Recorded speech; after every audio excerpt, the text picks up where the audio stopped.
Ça m'a fait sourire, un chat en balade. Alors vous voyez ce nouveau panneau, chat en balade, donc pour demander aux automobilistes de ralentir un peu. Et oui, il y a des chats qui sont en train de faire leur petite balade. Alors ça peut être des chats, des loutres, des petites marmottes, en fait qu'importe. Des animaux qui errent dans nos villes ou à proximité de nos villes, dans la campagne limitrophe. Il y a des passages réguliers d'animaux que pour éviter que nos amis qui sont un petit peu globetrotters eh bien, ne soient pas écrabouillés et qu'ils puissent revenir à la maison pour manger leur pâté, ces élus ont décidé de mettre en place ces fameux panneaux. Chat en balade, quel est donc ce nouveau panneau de signalisation utilisé par plusieurs communes?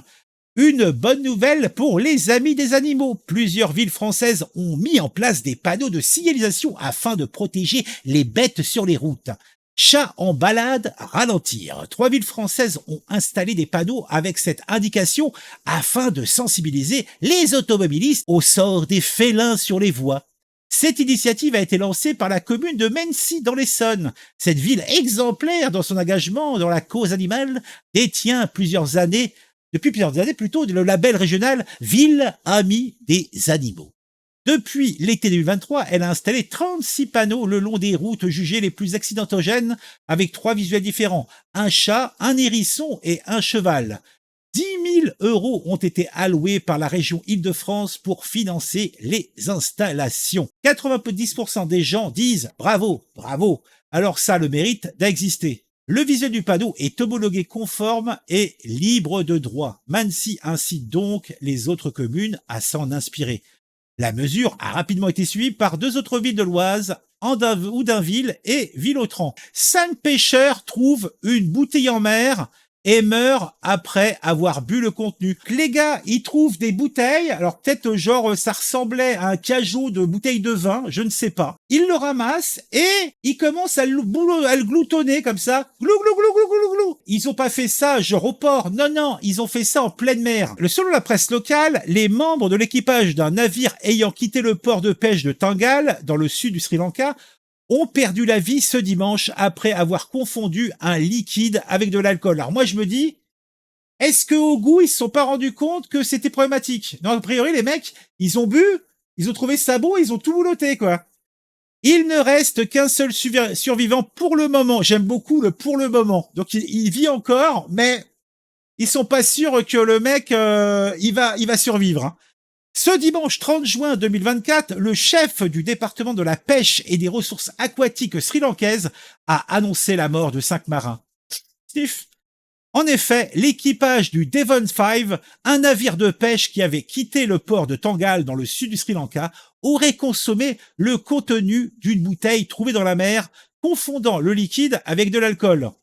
Moi, ça me laisse rêveur, quoi. Les mecs, ils boivent un truc, le goût est assez sympa pour qu'ils le pécolent et qu'ils ne recrachent pas quoi que ce soit, quoi.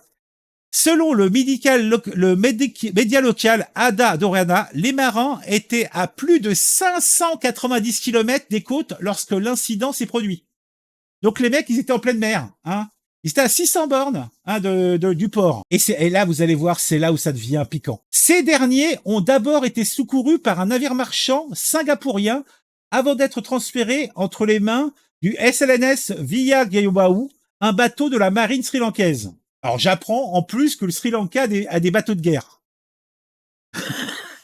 Toujours selon la presse locale, écoutez ça, le chef du département de la pêche et des ressources aquatiques a indiqué que les pêcheurs auraient retrouvé plusieurs bouteilles flottantes pour les redistribuer à d'autres navires aux alentours. Les autorités sont par conséquent en train de rechercher les autres bateaux éventuellement concernés. Les mecs, ils ont pas trouvé une bouteille, ils en ont trouvé plusieurs. Et les mecs, ils sont à 600 bornes dans la mer, ils ont quand même trouvé le moyen de communiquer avec d'autres bateaux et de donner des bouteilles à d'autres bateaux. Donc ça se trouve, dans la mer, il y a des chalutiers qui sont vides de passagers, ils sont tous morts. C'est pas rigolo, mais moi je trouve ça rigolo. Voilà, bah vous me connaissez, je suis mauvais comme la gale. Par contre, oui, t'as raison, Scali, c'est plutôt cool les panneaux. Après, ça coûte de l'argent, mais dire ça n'empêche personne de vivre. C'est simplement une indication. Lève le pied à cet endroit-là, voilà quoi.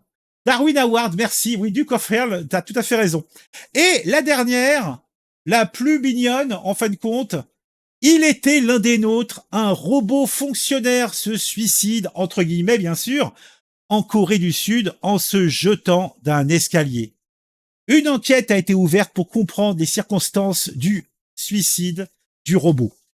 En Corée du Sud, une enquête a été ouverte après qu'un robot considéré comme fonctionnaire municipal à la mairie de Gumi a été retrouvé inerte au pied des escaliers. Il se serait jeté dans les escaliers. Les médias locaux parlent du premier suicide d'un robot dans le pays. La mairie de Gumi, en Corée du Sud, est en deuil. Le jeudi 20 juin 2024, un corps a été retrouvé, léthargique, au pied des escaliers. Celui d'un robot fonctionnaire municipal. Ce dernier se serait jeté de son propre chef de 2 mètres de haut vers 16 heures. Selon des témoins de la scène, l'androïde aurait montré un comportement étrange peu de temps avant l'incident, tournant en rond. Les médias locaux pleurent le premier suicide d'un robot dans le pays, d'autant plus que la police municipale prend l'affaire très au sérieux. En effet, une enquête a été ouverte pour comprendre les circonstances de cette chute. D'après les responsables municipaux, ou plutôt le responsable municipal, des pièces ont été collectées et seront analysées par la société ayant conçu le robot, Clear Robotics, une compagnie basée aux États-Unis. En service depuis presque un an, le robot aidait les habitants de la ville à réaliser différentes tâches administratives de 9 à 18 heures. L'androïde possédait même sa propre carte d'agent de la fonction publique et, contrairement à d'autres robots, il pouvait se déplacer en ascenseur et naviguer d'un étage à l'autre. Il faisait officiellement partie de la mairie, il était l'un des nôtres, s'est attristé un autre fonctionnaire. Pour le moment, la mairie ne compte pas remplacer le robot, ils sont tout tristes. Les médias, eux, se demandent si la machine ne s'est pas retrouvée victime d'une charge de travail trop conséquente. La Corée du Sud est connue pour être amatrice de robotique. Le pays possède la plus haute densité de robots dans le monde. On compte un androïde industriel pour 10 employés selon la Fédération internationale des robots. Voilà. Eh bien, c'était le dernier petit fait insolite de cette séquence. J'espère que ça vous aura plu.